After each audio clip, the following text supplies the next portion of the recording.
শাপলা চত্বরের রক্তের উপর ২৪-এর যে বিপ্লব প্রতিষ্ঠিত হয়েছে, সেই বিপ্লব পরবর্তী বাংলার মাটিতে কাদিয়ানীর অমুসলিম ঘোষণা হতেই হবে। ইতিহাসের ঘৃণিত ময়লা আবর্জনা কুখ্যাত গোলাম আহমদ কাদিয়ানী এবং তার অনুসারীদেরকে বাংলার রাষ্ট্রে কাফের ঘোষণা দেখতে চাই। আমরা বলতে চাই পরিষ্কার ভাষায়, আল্লাহ পাক রব্বুল ইজ্জত নবুয়তের যেই প্রাসাদকে পূর্ণ করেছেন, সেই প্রাসাদের সর্বশেষ সুমহান অংশ এবং তার ঈদ বলে মুহাম্মদ সাল্লাল্লাহু আলাইহি ওয়াসাল্লাম নিজেকে ঘোষণা করেছেন। আল্লাহর নবীর পরে ইসলামের নবুয়তের এই সুমহান প্রাসাদে অন্য কেউ যদি নবুয়তের পরিচয় দিতে চায়, সে নবুয়তের এই সুমহান রাজপ্রাসাদে আবর্জনা ময়লা বলে বিবেচিত হবে।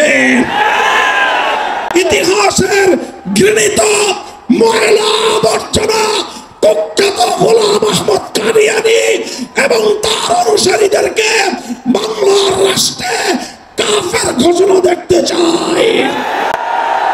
পরিষ্কার বলছি, আমরা ২০১৩ সালের নবী প্রেমিক তাওহীদি জনতার শাপলা চত্বরের রক্তের উপর ২৪-এর যে বিপ্লব প্রতিষ্ঠিত হয়েছে, সেই বিপ্লব পরবর্তী বাংলার মাটিতে কাদিয়ানীর অমুসলিম ঘোষণা হতেই হবে, হতেই হবে।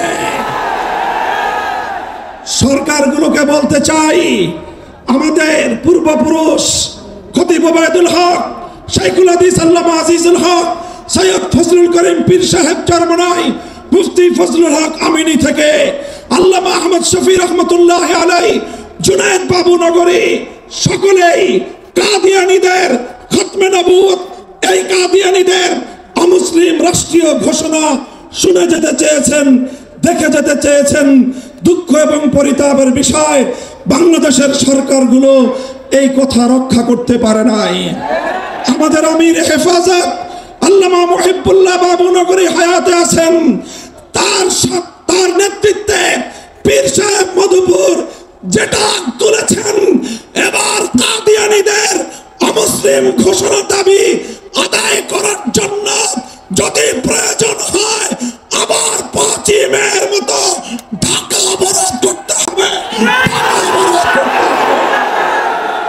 শুধু ঢাকা নয়, প্রয়োজনে জাতীয় সংসদের দিকে লং মার্চ করতে হবে, বাংলাদেশ অবরুদ্ধ করতে হবে, সকল রাজনীতি বন্ধ করে দিতে হবে, পার্লামেন্ট অচল করে দিতে হবে, সচিবালয় বন্ধ হয়ে যাবে, বাংলাদেশ থমকে দাঁড়াবে।